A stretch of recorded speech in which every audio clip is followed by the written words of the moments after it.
Hello students, today we are going to discuss the remaining 9 principles of management given by Henry Fayol. So the sixth principle is subordination of individual interest to general interest. ये principal हमें क्या कहता है कि हमारी जो personal needs हैं, जो पर्सनल इंटरेस्ट है, उससे पहले हमें किसे देखना है, ऑर्गेनाइजेशनल इंटरेस्ट को. Organisations interest is more important than personal interest of employees. ऐसा नहीं है कि एम्प्लॉयज़ को अपनी नीड्स या अपने इंटरेस्ट नहीं देखने हैं, बट प्रायोरिटी उन्हें किनको देनी है, ऑर्गेनाइजेशन के इंटरेस्ट को. Priority should be given to benefits of organisation and not to personal benefits. तो इसका एग्जांपल एक ये भी हो सकता है कि एम्प्लॉयज़ अगर सिर्फ ये डिमांड करें कि हमारी सैलरी इंक्रीज़ हो जाए लेकिन ऑर्गेनाइजेशन को लॉसेज हो, तो ये उनका वो पर्सनल बेनिफिट होगा. लेकिन वो ये देखें कि ऑर्गेनाइजेशन के प्रॉफिट्स इंक्रीज़ हों जिसका रिजल्ट में हमारी सैलरी इंक्रीज़ हो जाए, तो that is subordination of individual interest to general interest. तो इसके पॉजिटिव इफ़ेक्ट्स क्या होंगे? Achievement of organizational goal. Organizational goal तो ऑब्वियसली अचीव होगा अगर सभी एम्प्लॉयज़ जो हैं वो ऑर्गेनाइजेशन के इंटरेस्ट के बारे में सोचेंगे तो. And coordination between individual and organizational goal. अगर ऑर्गेनाइजेशनल गोल कंप्लीट होगा, अचीव होगा, तो उसकी वजह से इंडिविजुअल गोल्स जो हैं वो भी अचीव हो जाएंगे. Now what are the consequences of violation of this principle? अगर हम ये प्रिंसिपल फॉलो नहीं करते तो उसके क्या कॉन्सिक्वेंसेस हो सकते हैं? नो अचीवमेंट ऑफ ऑर्गेनाइजेशनल गोल, कि एक तो सबसे पहला ऑर्गेनाइजेशनल गोल ही अचीव नहीं होगा, और दूसरा क्या कि एम्प्लॉयज़ भी सफ़र करेंगे इन दी लॉन्ग रन. अगर ऑर्गेनाइजेशन के गोल्स अचीव नहीं होंगे तो एम्प्लॉयज़ के ऑटोमेटिकली ही वो लॉन्ग रन में ऑटोमेटिकली एम्प्लॉयज़ सफ़र करेंगे उसकी वजह से. I hope this is clear. Next is remuneration of persons. Now what is remuneration? Remuneration means fair and adequate wages and salary. जो हम एम्प्लॉयज़ को या वर्कर्स को उनके काम के बदले में कुछ भी अगर हम देते हैं तो वो क्या होता है? रेम्यूनरेशन. तो ये प्रिंसिपल हमें क्या कहता है कि we should pay the fair and adequate wages and salary to all the employees and workers. With increase in profit and prosperity of organization, increase employees' salaries and wages also. कि अगर हमारी organisation की जो है profit increase हो रहे हैं, हमारी ऑर्गेनाइजेशन प्रॉपर प्रॉस्पेरिटी बहुत ज़्यादा है हमारी ऑर्गेनाइजेशन में, तो उसके साथ साथ हमें उनकी सैलरीज़ और वेजेस एम्प्लॉयज़ की जो है वो इंक्रीज़ करनी चाहिए. Next is sharing of gains with employees.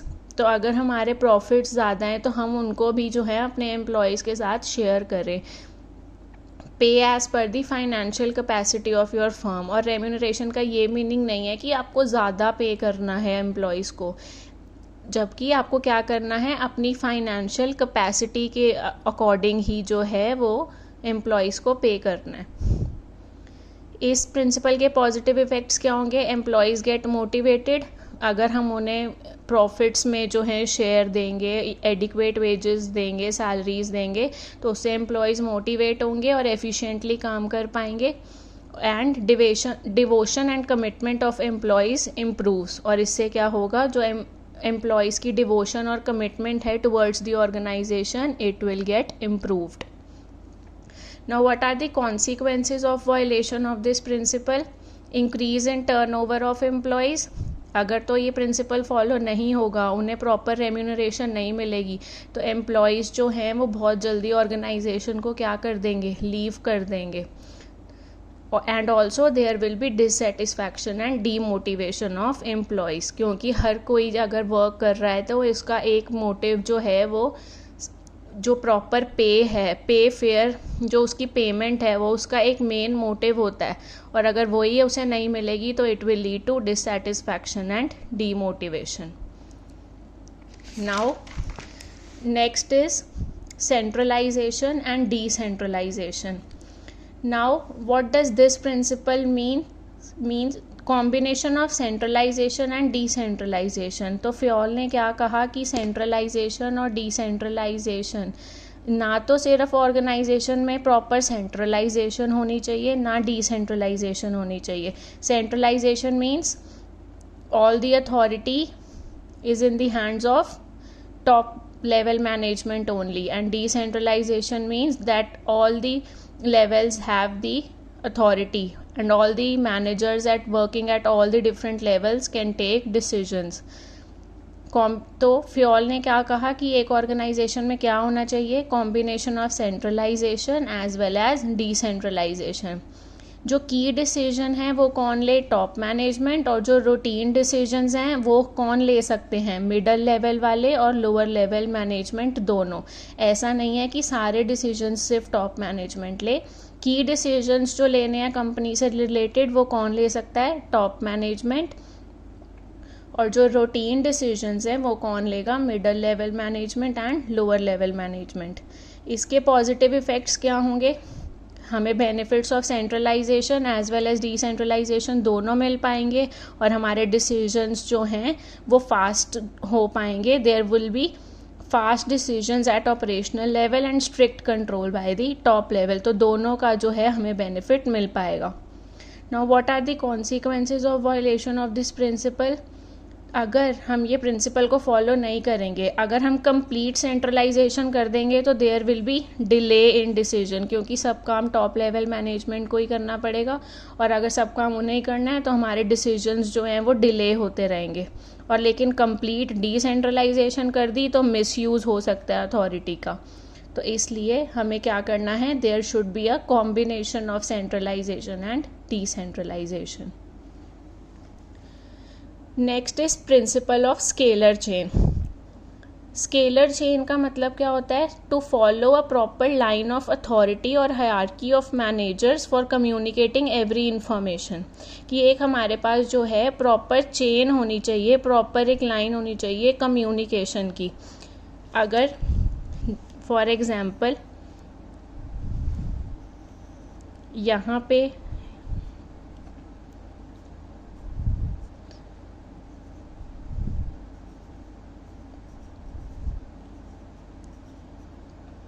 अगर अब C को E से कम्युनिकेट करना है तो उसे पहले B के पास जाना पड़ेगा, फिर A के पास एंड देन E के पास.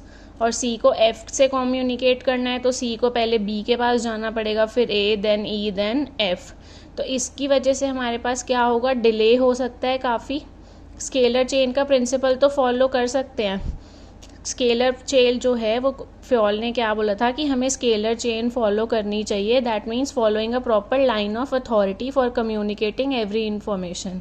Report to your immediate boss only. For urgent information the chain may be broken through gangplank. यही मैं आपको बताना चाहती हूँ इसके थ्रू कि अगर C को F से डायरेक्टली कम्युनिकेट करना हो in case of any emergency और अनसर्टेनिटी, तो अगर वो इस प्रॉपर चेन को फॉलो करेगा तो काफ़ी डिले हो सकता है. तो in case of emergency he can contact directly with F by not following this line of authority, and this situation is known as gangplank.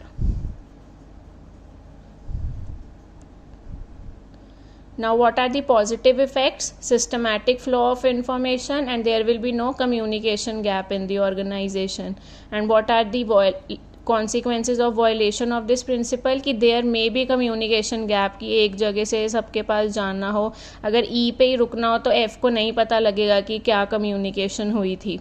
No clarity in authority responsibility relationship, और हमें कोई clarity भी नहीं मिल पाएगी authority responsibility relationship में. Next is principle of order. Many students get confused about this principle कि order means command, but here order does not mean command, does not mean command. इसका क्या मतलब होगा कि principle of order means the orderly arrangement of everything. There should be fixed and right place for every man and every material. जिसका क्या मतलब है कि सारी चीज़ें जो हैं वो प्रॉपर ऑर्डर में हमें रखनी है ऑर्गेनाइजेशन के अंदर. ऐसा नहीं होना चाहिए कि कोई भी चीज़ कहीं पे भी रखी है, प्रॉपर ऑर्डर में लगाएंगे तो it will be easy to search that person or material. There will be no wastage of time in search of a person or material. अगर सब कुछ अपनी ऑर्डरली सब कुछ जो है वो ऑर्डरली अरेंज्ड होगा तो. There should be systematic and orderly arrangement of physical and human resources. इसका सिर्फ ये मतलब नहीं है कि फिजिकल चीज़ें ही, physical resources like tools, equipments, वो हमें ऑर्डर वाइज रखने हैं, हमें ह्यूमंस को भी ऑर्डर वाइज जो है अरेंज करना है।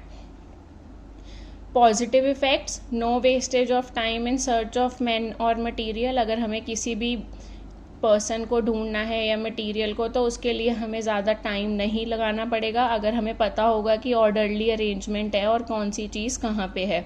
There will be smooth and systematic working of organisation. And now, what are the consequences of violation of this principle? Wastage of time and energy in search of men and material। अगर हम सब कुछ orderly arrange नहीं करेंगे तो क्या होगा, बहुत ज़्यादा टाइम वेस्ट होगा इन search of man and material, जिससे हमारी एफिशिएंसी जो है वो कम हो सकती है।